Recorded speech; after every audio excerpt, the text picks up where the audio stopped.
नमस्ते। नमस्ते।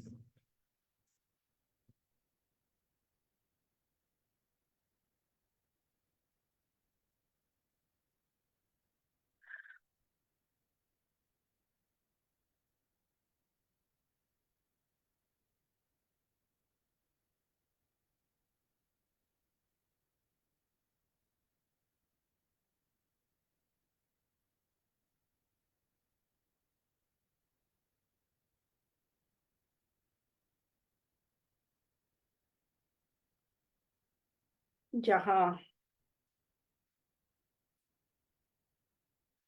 पिछले सप्ताह हमने कथा को विराम दिया था, वहां था कि श्री राम आगे अब एक गहन जंगल के भीतर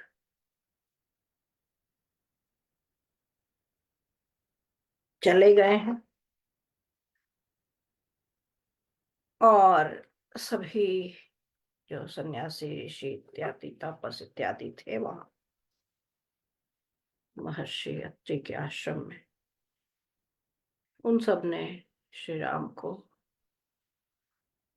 प्रेम पूर्वक स्वस्ति वचन कहे, विदा दी, आशीर्वाद दिया। तो उसके साथ ही हमारा जो कांड था अभी तक चल रहा था, वह कांड पूरा हुआ, अयोध्या कांड।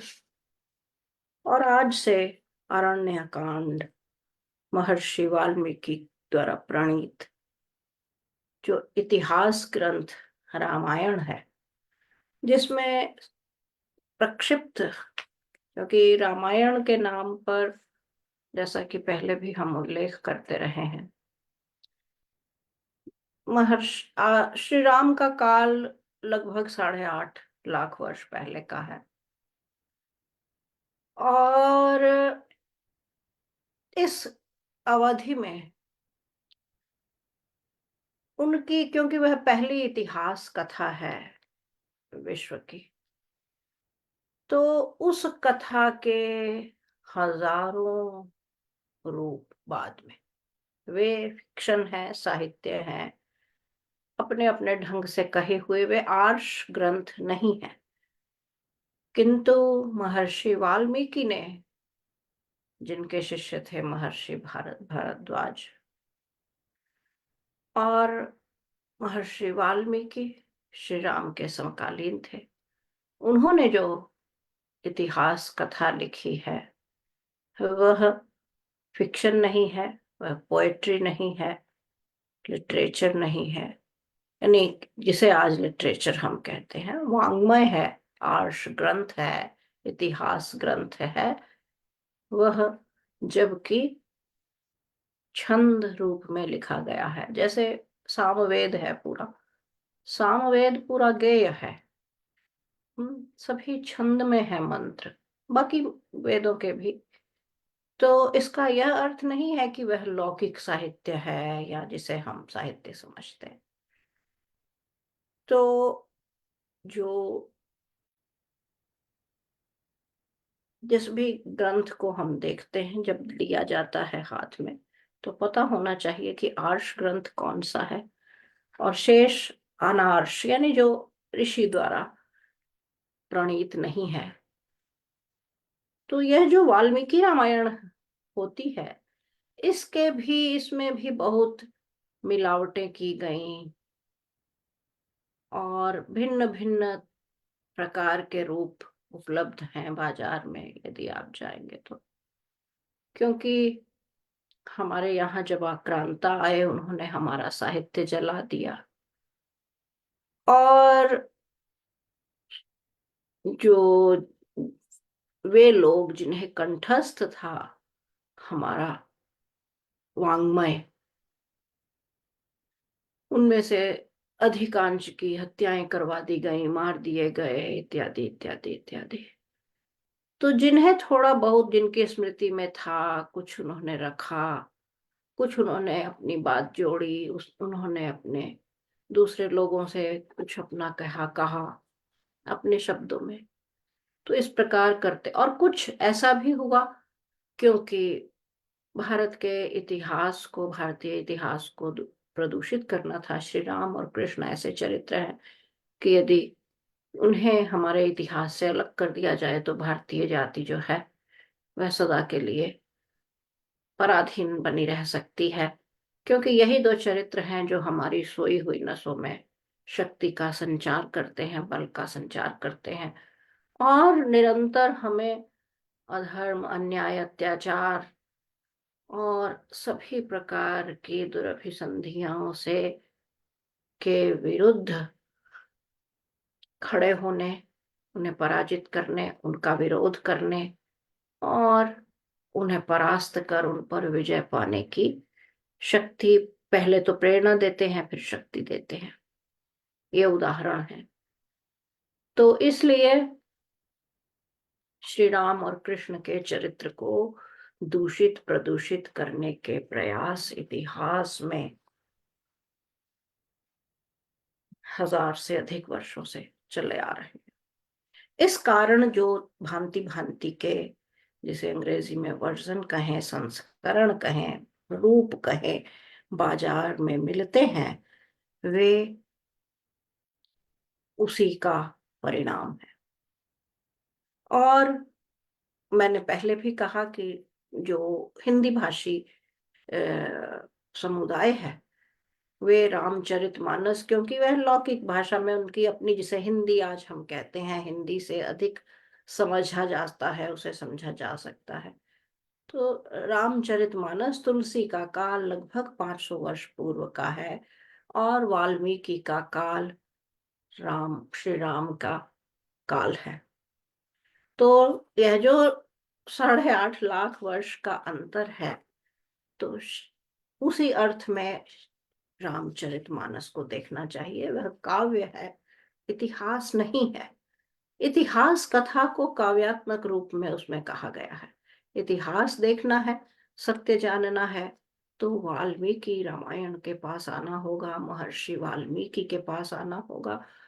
और महर्षि वाल्मीकि के पास आकर भी उनके, जो उनके शब्द थे, उन्हें देखना होगा, न कि बाद में किसी कथा को, किसी इतिहास को, किसी नायक, किसी का यहाँ अर्थ है श्री राम, और उनकी कथा को भिन्न भिन्न रूपों से, भिन्न भिन्न लोगों ने, भिन्न भिन्न कालों में, भिन्न भिन्न भाषाओं में और भिन्न भिन्न विधाओं में लिखा जो है, उसे आप प्रमाण नहीं मानिए। उससे प्रेरणा तो ली जा सकती है, क्योंकि इसीलिए बार बार लिखा गया, जैसे सत्य बोलना चाहिए, बात को 1000 बार दोहराया जाना चाहिए, हर व्यक्ति उसे कहे, हर काल में कहे, यह ठीक है, ताकि उसे लोग सीख सके। तो लोगों ने श्री राम की, और श्री राम की कथा से, उनके जीवन से, उनके चरित्र से प्रेरणा लेने के लिए या उसी भाव से उसे लिखा, ताकि लोगों में वह शक्ति का संचार हो, वह बल का संचार हो, अधर्म, अन्याय, अत्याचार और पाप और प्रदूषण से लड़ने की शक्ति आए, विचार आए, प्रेरणा आए, इस भावना से लिखा। किंतु वह सब इतिहास नहीं है। तो हमने जो पाठ, यह जो कर रहे हैं, यह इसी भावना से चल रहा है, ताकि जो इतिहास है वह आगामी पीढ़ियों तक, आगामी लोगों तक, आप सब लोगों तक पहुंचे, और इस बहाने हमारा भी पारायण हो। तो यह पाठ प्रारंभ हुआ था अगस्त 2020 में, जब अयोध्या के श्री राम स्मारक न्यास पर को पुनर्जीवित करने की विधिवत घोषणा हो गई थी, और वहां उसका शिलान्यास हो गया था। और आज ये सब बातें कहने का उद्देश्य यही है, क्योंकि वह स्मारक न्यास जो है, श्री राम स्मारक न्यास, वहां जो भवन बन रहा है, जिसे मंदिर कहते हैं, मंदिर भी कह रहे हैं, कहा जाता है, उसका कार्य पूरा हो गया है, और वह सार्वजनिक रूप से लोगों के लिए खोला जा रहा है 22 को। और आज 20 है संभवतः, आज 20 शनिवार, और 22 को उसका विधिवत, जिसे कहते हैं यज्ञ इत्यादि के साथ, उसे लोकार्पित कर दिया जाएगा सामान्य जन को। तो यह एक बड़ा इतिहास बनने जा रहा है, बन चुका है।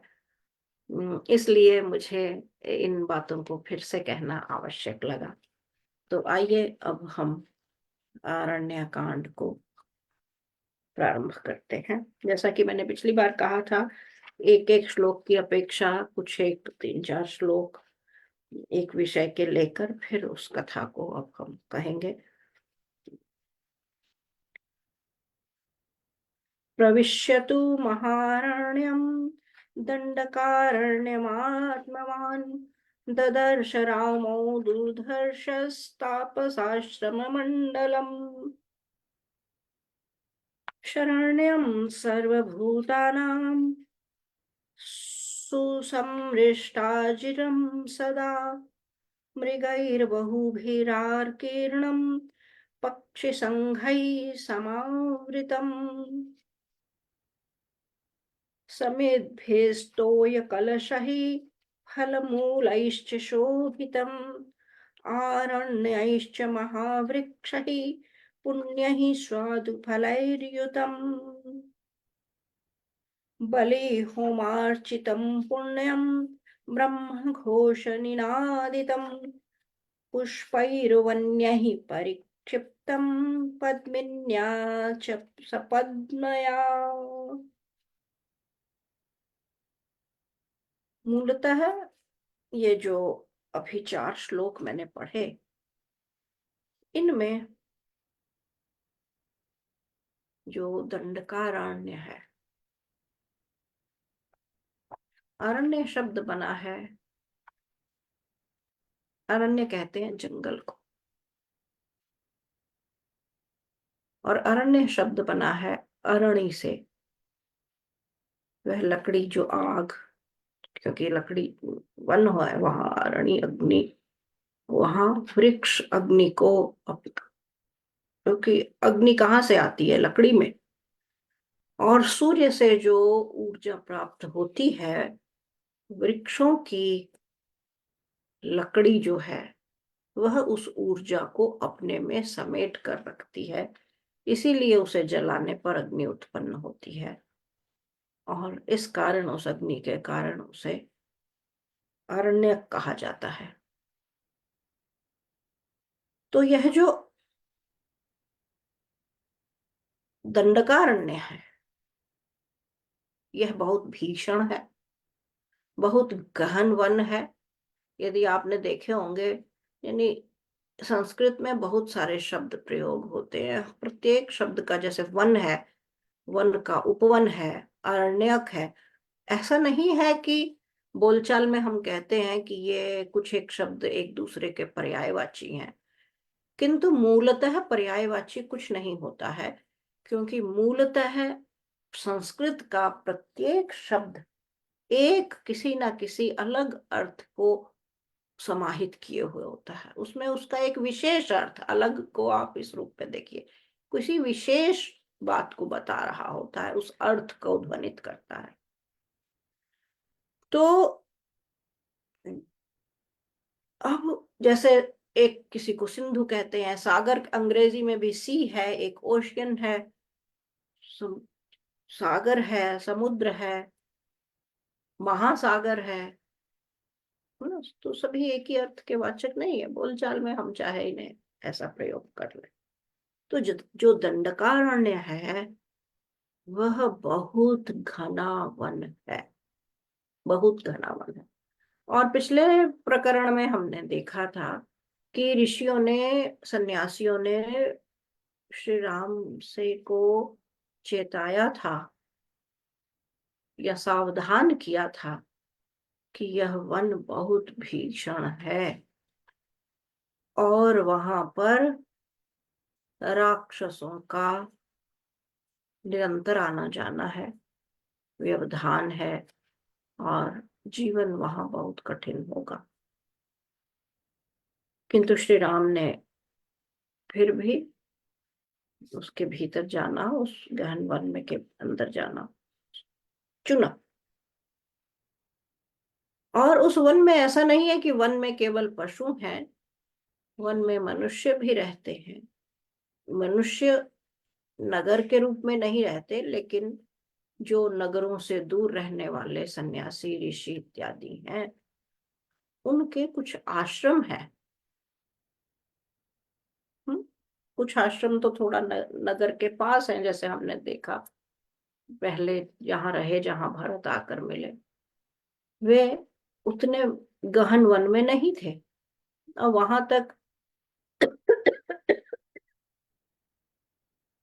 वहां तक नगर मार्ग बन जाने के कारण लोगों का आवागमन सरल हो गया है, और लोग आते रहेंगे।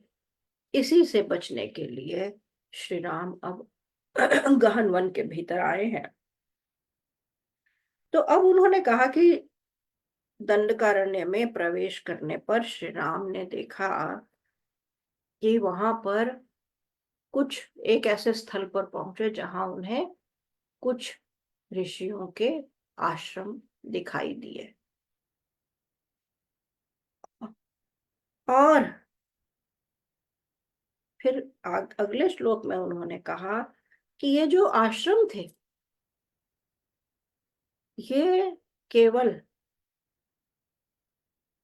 शरण्यम सर्वभूतानाम, कि ये सभी प्रकार के, जिसे कहते हैं मनुष्य जो थे, प्राणी जो थे, यानी केवल मनुष्य ही नहीं, प्राणियों के लिए आश्रय के स्थल थे। शरण्यम सर्वभूतानाम सुसमृष्टा चिरम सदा। सर्वभूतानाम यानी पक्षी भी हैं, कुछ पशु भी हैं, और मनुष्य भी हैं। और पशु की जब बात आई तो उन्होंने कहा कि पक्षी संघई मृगैर बहुभिराकीर्णम पक्षी संघ, यानी हिरण, मृग और बहुत प्रकार के पक्षी उन आश्रमों में थे।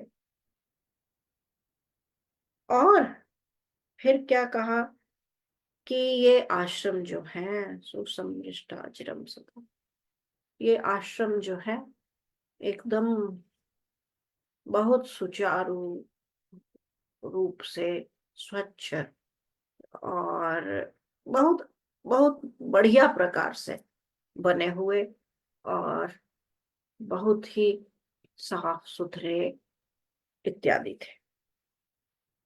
और उतना ही नहीं है, इन आश्रमों में क्योंकि यहाँ ऋषि रहते हैं, सन्यासी रहते हैं, और श्री राम ने देखा कि यहाँ पर बहुत बड़े बड़े वृक्ष हैं, फलदार वृक्ष भी हैं।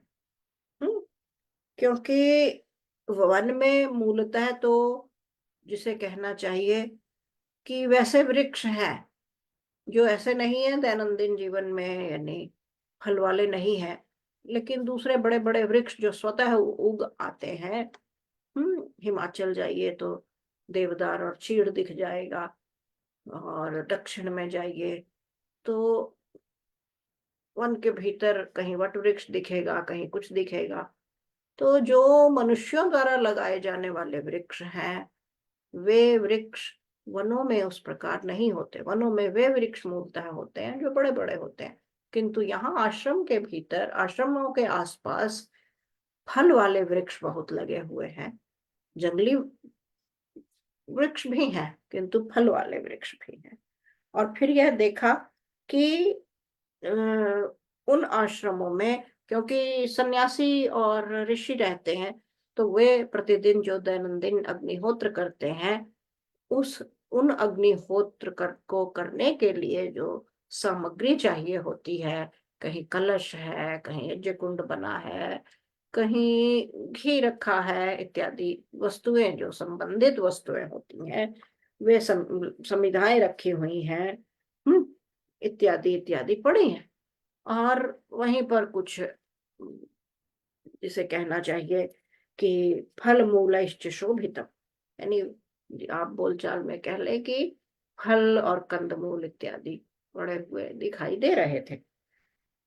और बलि होमार्चितम पुण्यम ब्रह्म घोष निनादितम, कि इन आश्रमों में, कैसे आश्रम थे महर्षि वाल्मीकि लिखते हैं अब, कि इन आश्रमों में प्रतिदिन बलि वैश्वदेव क्या होता है, लोग इसको बलि शब्द सुनकर, क्योंकि हिंदी में बलि शब्द किसी एक वैसे अर्थ में प्रयोग होता है, बलि का अर्थ होता है जो पक्षियों इत्यादि को जो अपने आहार भोजन इत्यादि से निकाल कर जो दिया जाता था, अ, अन्न जल, वह बलि वैश्वदेव यज्ञ कहलाता था, कि पक्षियों को दिया, पशुओं को दिया, इत्यादि इत्यादि। तो वहां जो रखा हुआ सामान था, उन्होंने कहा कि महर्षि वाल्मीकि ने कहा कि उसे देखकर पता लगता था कि यहाँ पर बलि वैश्वदेव यज्ञ संपन्न होता है, और वेद मंत्रों की ध्वनियां गूंजती थी उन आश्रमों में। हम्म। और फिर पुष्पैर वन्यायी परिक्षिप्तम पद्मिन्या च सपद्मया, कि पुष्प वन, कि जो वन के पुष्प थे वे यत्र तत्र बिखरे हुए थे। हम्म। और पद्मिनी, या पद्मिनी कहते हैं कमल के लिए, और तड़ागों में, क्योंकि कुछ तड़ाग भी बने हुए हैं जल के, उनमें कमल के पुष्प, तड़ाग कहते हैं तालाब, तालाब शब्द वहीं से बना है। हम्म। तो आप सरोवर कह लीजिए, तड़ाग कह लीजिए, तालाब कह लीजिए, तो इस प्रकार छोटे बड़े आकार के जो भिन्न भिन्न थे, उनमें कमल के फूल खिले हुए थे। चलिए। Now we are entering into the third volume of Ramayana, called as Aranya Kandam. We have covered first two of them, the Bal Kandam and Ayodhya Kand. These names are also significant. The entire book by Maharishi Valmiki is called as Ramayana. As these days we have just entered into Uttarayan. Ayan is a word that means somebody moves out to come back. It's a cyclic traverse. So the entire book of Ramayana is talking about Ram leaving Ayodhya, and after 14 years or so, returning to Ayodhya. That's why the book is called as Ramayana. Balkand is related to his childhood. Ayodhya Kand is related to his development in Ayodhya, which finally leads to forest exile. And now we will be reading Aranyakand, which is his time period in deep forest. The major event in Aranyakand will be that Sita will be kidnapped. And then next volume is Kishkinda Kand. So in search of Sita, Ram will go towards southern part of India. Kiskinda is an area what is presently called as Hampi. So that's where he will meet a particular kind of people, a community that is called as Vanar, who are habitants in deep forest, what is called as Vana. So in Kiskinda Kand, the next volume, he will meet those people, in particular the name of Hanuman. The next volume is Sundarkand. That is focused on Hanuman's effort to locate Sita, which he finally does in Lanka. And then he reports to Ram that I have found her, I saw her. And then to liberate Sita, Ram will make a major effort that will give rise to a battle with Ravana. So that volume will be called as Yuddhakand. So there are overall 6 volumes. Balkand, Ayodhya Now we are entering into Aranyakand. That will give rise to Kishkinda Kand. Then Sundarkand is focused on Hanuman's effort. Then Yuddhakand is the battle. He will liberate Sita from Ravan's hold. In modern some Ramayana, which are later literary editions, somebody has entered another volume called as Uttarakand. Uttar meaning thereafter. But that is not covered in Valmiki Ramayana. So Valmiki Ramayana is most reliable as far as the story of Ram Katha is concerned. That doesn't include Uttarakhand. So today we are entering into Aranyakand, the 3rd volume out of total 6 volumes. And we just heard first 4 of its shlokas. Now, as we have heard last time, he stayed with his wife Sita and his younger brother Lakshman. They stayed in Chitrakoot after having left Ayodhya. But then they left Chitrakoot that we have discussed last few weeks. And now is the journey into deep forest. So Maharishi Valmiki is describing this journey as if, of course, it's very deep forest, much taller trees and very dense. Of course, it's not even easy for a human being to walk through it. But that's what the deep forest is. And is, of course, the nature has its own pristine beauty. The air is very clean. Everything is because wherever there are less human beings, ecology is much better. So that is what he is describing it. And but they are inhabited by 2 kinds of people.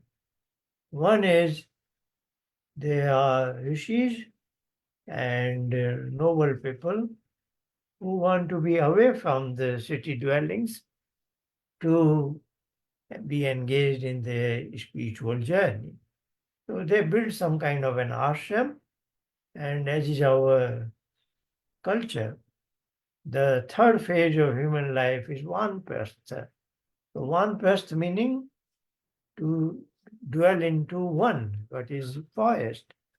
So literally they build some hutments in forest areas and pursue their efforts, all their activities. It is centered on learning basically. So there is a teacher and there are many associates and many learners, those who are trying to benefit out of their vanprastha ashram. So there are in deep forest, one kind of habitants are these people staying in a ashram, in a deep, surrounded by the forest area. And of course, there are another kind of people that we will read about in the next episode, who are called as Rakshas. Raksha is to protect. So we should always be careful and protect ourselves from these people. They are kind of lawless people because deep forest is not an area where law enforcement is possible. It's not possible and not really done that much in those ancient times. So the certain bad elements, antisocial elements, they stay there and they harm the noble people, the other group, as well as anybody who has crossed their paths. So these are the 2 kinds of people. And here we have 3rd kind of person, namely Ram, Sita, and Lakshman, who have been forced into forest exile and they somehow decided to walk into deep forest. So in this particular episode, Maharishi Valmiki has not described the particular ashram. Like previously, he mentioned Maharishi Atri's ashram and his wife Ansuya. But here, now they will have a night stay in a particular ashram that has not been described, but generally a picture has been drawn. Maybe there were such multiple ashrams, they stayed for several nights, but one of them is this one. This is a typical ashram. So a typical ashram is being described that there are nice deer and other all animals, because there is a very friendly fraternity in an ashram. All animals also know it, that no harm will come on their way, and even birds, etc. And they find that they will be given some food, etc., and water. So such a beautiful ashram has been described by Maharishi Valmiki in the first four stanzas, that they were very well decorated in the nature's beauty, and they, of course, outside in the forest, there are different kind of trees, etc., that they have come out naturally. But within the ashram, they might be doing some sort of a cultivation, and maybe they grow some food grain, and also they do some sort of a horticulture, particularly for flowers, beautiful flowers, and for fruits. So all such things, and maybe small water pond, maybe beautiful flowers in that. He has mentioned both Padma and Padmini as a Kamala and Kamalini. So all these lotus flowers, all such things are described there, and also typical possessions are, because they are engaged in yajna. Yajna is, simulation of what all Ishwar's design, and one form of that is Agnihotra. So there are some samhitas, what is called wood sticks for Agnihotra, and to hold some water, a water jar, what is called a kalash, etc., etc. Let us see next what some sort of a conversation will be described. स दृष्ट्वा राघवः श्रीमांस्तापसाश्रममण्डलम् अभ्यगच्छन् महातेजा विजयं कृत्वा महद्धनुः दिव्यज्ञानोपपन्नास्ते रामं दृष्ट्वा महर्षयः अभ्यगच्छस्तथा प्रीता वैदेहीं च यशस्विनीम् अत्रैनं हि महाभागः सर्वभूतहिते रतम् अतिथिं पर्णशालायां राघवं सन्न्यवेशयन्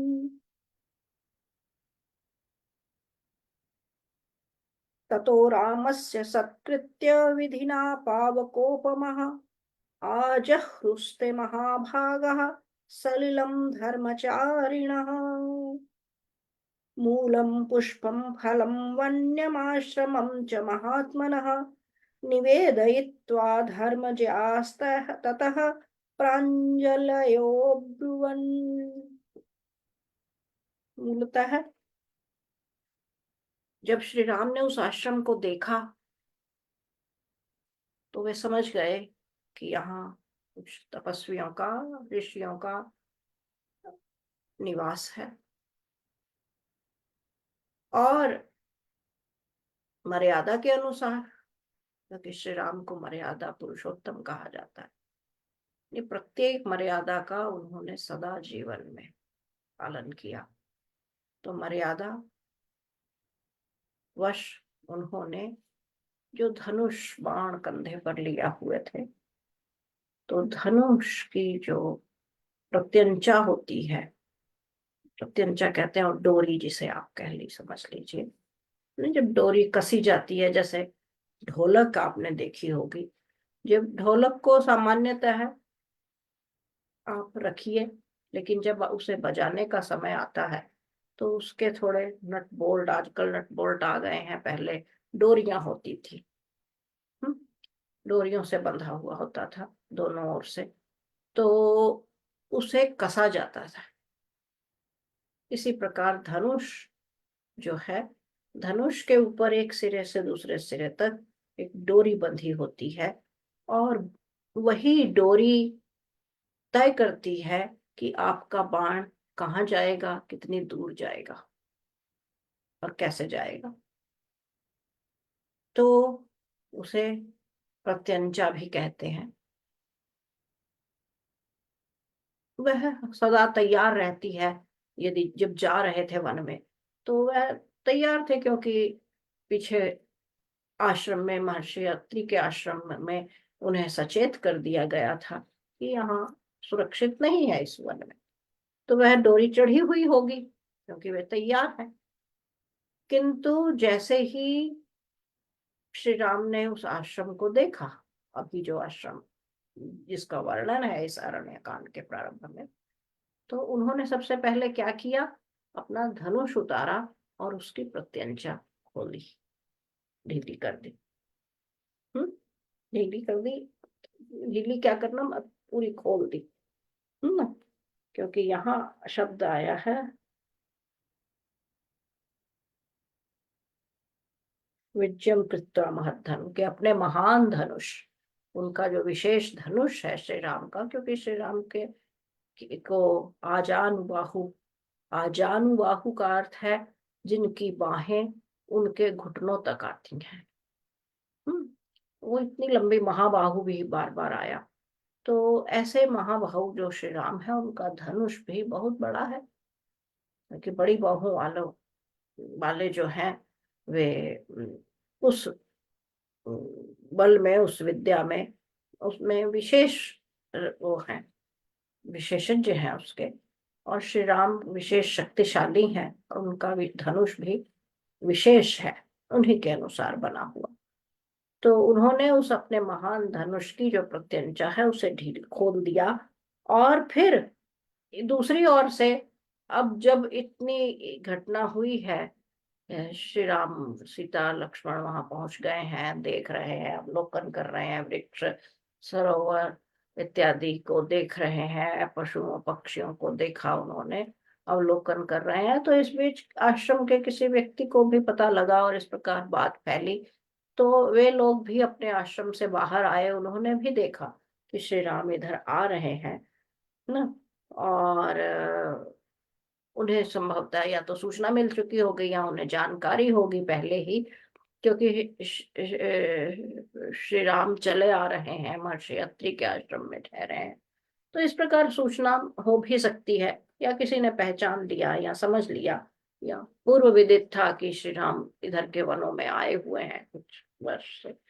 तो उन्होंने पहचाना और वे बड़े प्रसन्न भाव से, उनका स्वागत करने की भावना से श्री राम, सीता जी और लक्ष्मण की ओर बढ़ते हैं और ले जाकर उन्हें एक कुटिया में ठहरा देते हैं, जो पहले स्वागत सत्कार का यही तरीका है। और फिर कुटिया में ठहराकर उनके लिए जल लाते हैं, आचमन जिसे कहा जाता है, ताकि थोड़ा वे अपने हाथ पैर धोएं और हाथ पैर धोकर जलपान करें। जलपान शब्द का अर्थ है जल पीना। हम्म, तो ताकि पानी वानी पिए और हाथ मुंह धो लें अपने, ताकि थोड़ा। और यहाँ पर जो श्री राम के बारे में जो विशेषण आए हैं, मैं थोड़ा उन्हें पूरा उल्लेख कर दूं। तो रामस्य सत्कृत्य, अर्थात तब श्री राम का सत्कार कर कर, विधिना पावकोपमः, यानी विधि पूर्वक पानी इत्यादि जो दिया गया है, आज हृस्ते महाभाग सलिलम धर्मचारिण है। यहाँ उन सन्यासियों के बारे में भी कहा गया है। हम्म,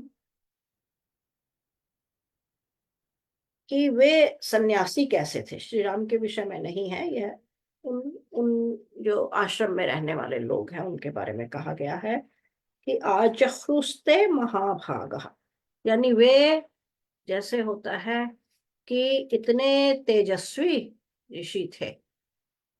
आपको स्मरण होगा जब महर्षि विश्वामित्र श्री राम को लेने के लिए आए थे महाराज दशरथ के पास, कि मुझे वनों में ऐसे ऐसे बहुत आक्रांत हूं और मुझे श्री राम और लक्ष्मण अपने साथ चाहिए। तो महाराज दशरथ ने बहुत आनाकानी की थी, वे तैयार नहीं थे कि नहीं नहीं, मेरे बच्चे पुत्र मोह में थे कि नहीं नहीं, मैं सेना भेज देता हूँ, ऐसे कर देता हूँ। तो विश्वामित्र रूठ कर नाराज हो गए, उन्हें बहुत क्रोध आया। क्रोध नहीं आया, वे बहुत उन्हें अच्छा नहीं लगा और उन्होंने कहा कि मैं जाना चाहता हूँ। तब जो महाराज दशरथ के कुलगुरु हैं महर्षि वशिष्ठ, तब वे महाराज दशरथ के पास आए थे और उन्होंने कहा कि महाराज, क्या आप ऐसा समझते हैं कि उन राक्षसों को परास्त करने या उन्हें मारने में महर्षि विश्वामित्र स्वयं सक्षम नहीं है? ये चाहे तो स्वयं युद्ध में उन्हें मार सकते हैं। किंतु ये जो कह रहे हैं कि मुझे श्री राम और लक्ष्मण चाहिए, ये मूलतः इस भावना से कह रहे हैं ताकि ये श्री राम और लक्ष्मण को विशेष युद्ध विद्याओं में पारंगत कर सकें।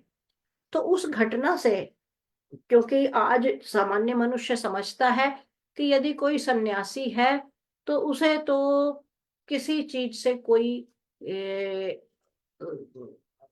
संबंध नहीं होना चाहिए, उसे बस बैठे रहना चाहिए और केवल जिसे कहना चाहिए कि भिक्षा मांग कर या आजकल भिक्षा को भी भीख जैसा ही दिया जाता है, दक्षिणा को भी भीख जैसा ही दिया जाता है, तो मांग कर खाना चाहिए और दूसरों की दया पर जीवित रहना चाहिए। जबकि हमने श्री राम के जीवन काल में महाराज दशरथ के जीवन काल में हम बार बार इस बात को देखते हैं कि उनके परिवार के सारे निर्णय, अर्थात किस और जब श्री राम का सीता जी से विवाह हुआ है, क्योंकि सीता जी के एक चाचा थे, और उन चाचा की दो बेटियां हैं।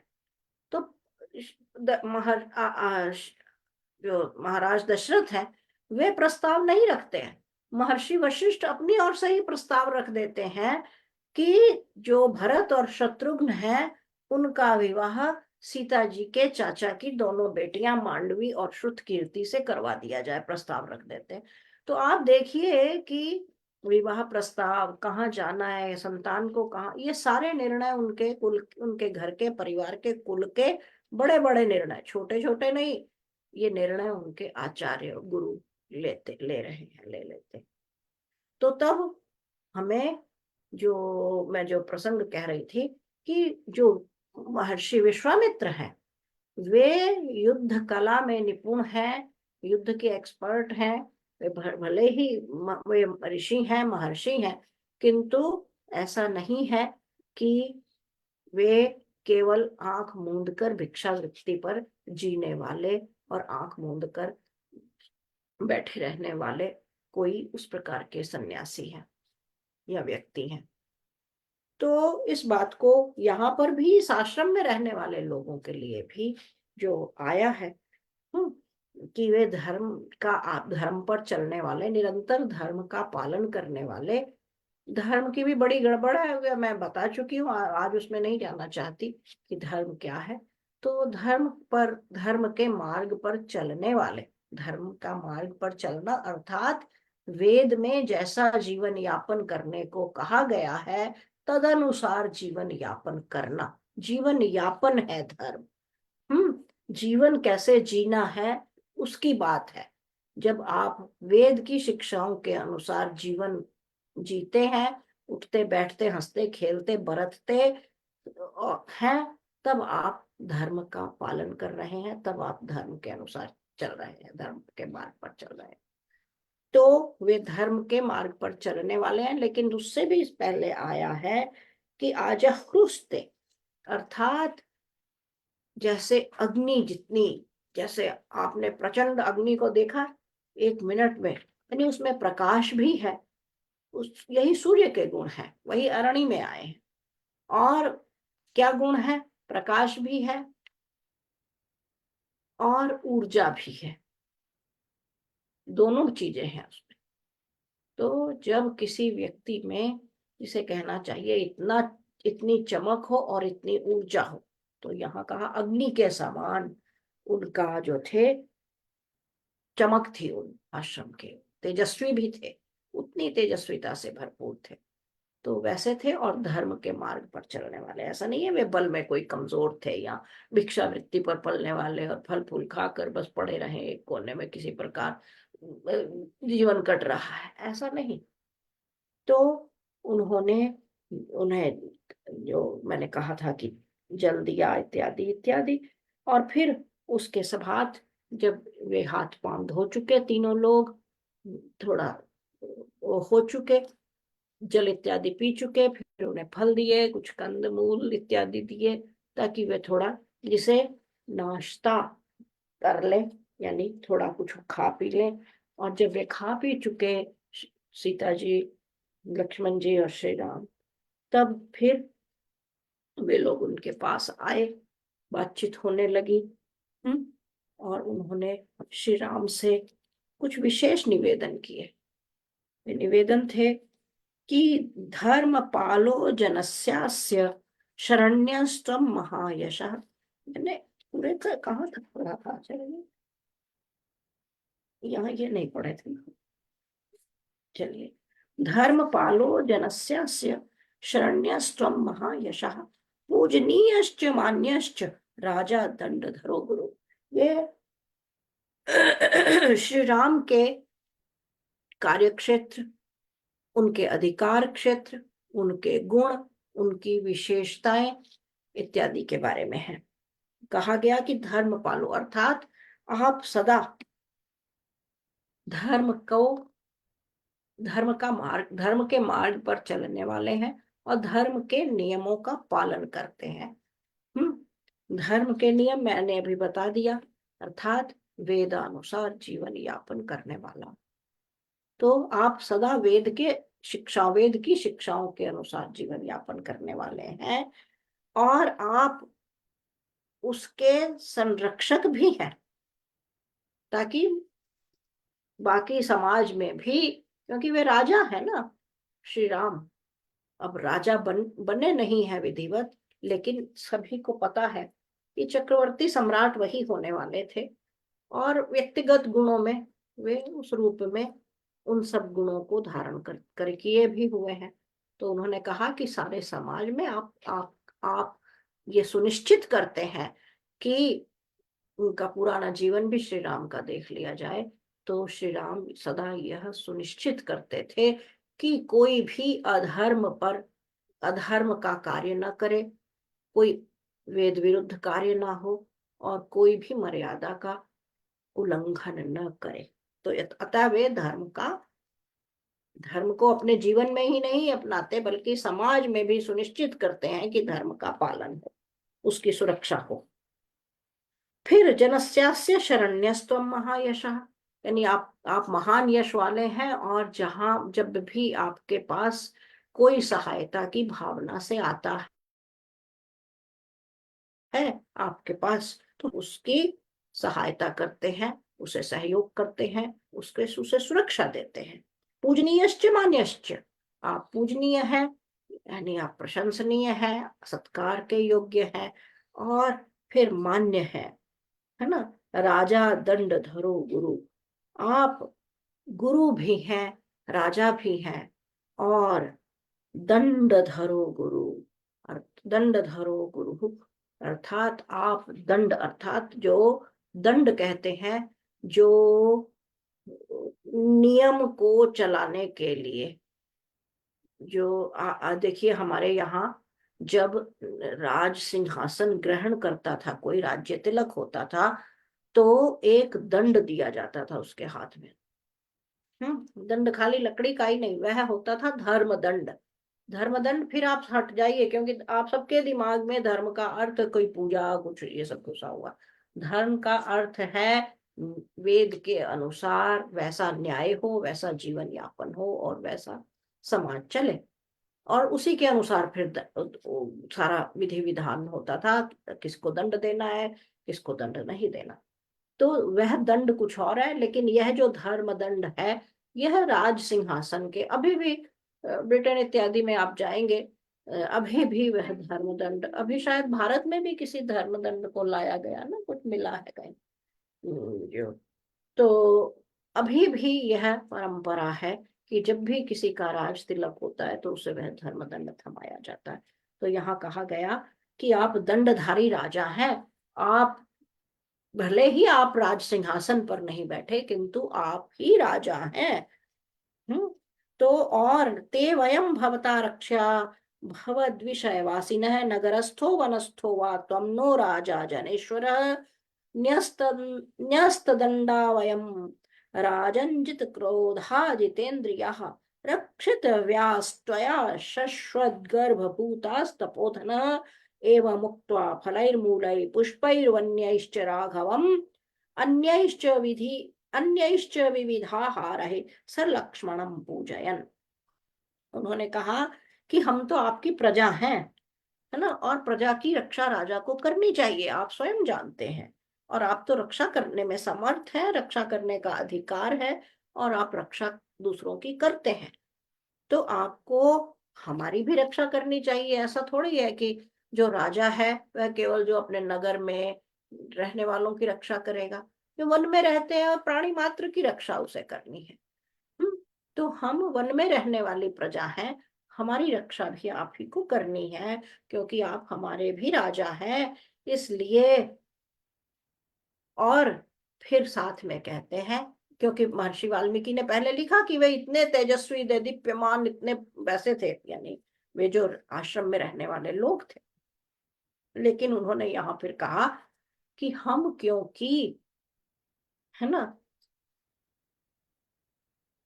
तपस्या में लगे हुए हैं, हम युद्ध अस्त्र को हाथ में नहीं उठाते, हम केवल शिक्षा इत्यादि ये ऐसे कार्यों में अपने जीवन हमने दे दिया है, और हमने क्रोध का त्याग कर दिया है, कि हम क्रोध के वश में आकर कोई किए जाने वाले किसी भी कार्य को नहीं करेंगे, और अपने मन को उस प्रकार से विचलित नहीं होने देंगे कि यह घटना हुई और हमें क्रोध आ गया और हमने एक्शन ले लिया। तो लेकिन आप राजा हैं, आपका दंड देना धर्म है। तो जैसे एक माँ अपने गर्भ में अपने संतान की रक्षा करती है, उसे सुरक्षित करती है, उसे पालती पोसती है, राजा के लिए प्रजा भी उसके गर्भ में रहने वाली उस संतान की भांति है, माँ के गर्भ में रहने वाली संतान की भांति है। तो आपको अपनी प्रजा की रक्षा करना आपके लिए अनिवार्य है, आपका कर्तव्य है, और हमें वह रक्षा सुरक्षा चाहिए। ऐसा जब उन ऋषियों ने कहा, और फिर कुछ और सामग्री भोजन इत्यादि फल फूल जो भी भोजन में था वे सब देकर उन्होंने माता सीता जी, लक्ष्मण, राम, इन सबका विधिवत सत्कार किया और सम्मान दिया। आचार्य जी। हाँ जी, यहाँ तक। This is a section probably describing their journey in deep forest when they came across several ashrams, and a typical of them is being described in this section, that as they are walking along, from a distance they see an ashram, and that makes them feel good, because otherwise it is an uninhabited, deep, dense forest. And as they walk towards that ashram, those who are living in the ashram, they also begin to look at them, and now both are walking towards one another. And they of course greet each other, and then there is a kind of hospitality offered by the ashram for these three of them, Ram, Sita, and Lakshman. And then general conversation is of this nature, because in an ashram they are not interested in much of worldly affairs, so they convey their typical activities and also their concerns that they are harmed or humiliated or disturbed by the other antisocial elements, and they remind Sri Ram that you are the Chakravarti Samrat. This is your duty and responsibility to protect all citizens, including us. So here there is no formal law enforcement in deep, dense forest, but we would expect you to protect us from those undesirable elements. So, and they, of course, not only say this, they extend hospitality, offer food, water, and even night shelter, etc. And this is generally well accepted by both the sides. So in this particular section, we have seen his journey, their journey, deep into dense forest, which is there. After a certain distance, you find another ashram, and so on and so forth. So this journey goes on, and at a later stage, he has an idea, Ram has an idea of a particular ashram of Maharishi Agastya. Then he will inquire, where is that ashram? I want to see that and maybe be there. So that will take him up to Panchvati, and that is where they will settle down for 14 years. And things like that we will study next. आज का प्रकरण यही समाप्त करते हैं। अगले सप्ताह जो अगले शनिवार को जो प्रकरण है, अधिकांश लोगों को यह जानकारी नहीं होती है। लोग समझते हैं कि रावण ने ही सीता का अपहरण किया था। एक विराध नाम का एक राक्षस था, उसने भी सीता जी को छीन लिया था, और यानी जिसे कहते हैं दबोच लिया था। और श्री राम उसका फिर कैसे आगे हुआ, कैसे घटना हुई, क्योंकि अभी वे पहुंचे ही हैं वहां और इस प्रकार की घटनाएं होने लगी हैं। और दूसरी बात जो आजकल गत दिनों से पीछे चल रहा था कि श्री राम मांस भक्षी थे इत्यादि इत्यादि, यानी हम क्या कहें, लज्जा आती है मूर्खता पर भी, और इनके मन के, ऐसे लोगों के मन विचारों पर भी, कि क्योंकि इन्हें ये जिनके आपको कोटेशन देते हैं, उदाहरण देते हैं, बातें करते हैं, ये सब, जैसा कि मैंने कहा कि महर्षि वाल्मीकि की रामायण, उसमें भी जो शुद्ध है, प्रक्षिप्त नहीं, प्रक्षिप्त यानी ऊपर से जोड़ा गया, जैसे उत्तरकांड पूरा बाद में जोड़ा गया श्री राम के चरित्र को वो करने के लिए। तो जो शुद्ध वाल्मीकि रामायण है, उसे आप देखेंगे तो आपको पता लगेगा कि श्री राम का चरित्र कैसा है, और किसी को समझना हो तो उसके पूरे जीवन चरित्र के अनुसार किसी ने पता लग जाता है कि तुरंत ये घटना बाहर से जोड़ी है, ऐसा हो ही नहीं सकता, ऐसा वो व्यक्ति कर ही नहीं सकता। तो अगले उसमें आएगा कि उस समय मांस का भक्षण कौन लोग करते थे, यह प्रसंग भी आएगा। तो जुड़े रहिए, आते रहिए, और इस ऐतिहासिक घटना में जो 22 को हो रही है, उसको पूरे उल्लास और इस इतिहास के साक्षी बनिए, स्वयं नहीं तो दूर से ही। धन्यवाद, प्रणाम, नमस्ते। ईश्वर अपनी कृपा सभी पर बनाए रखे। धन्यवाद।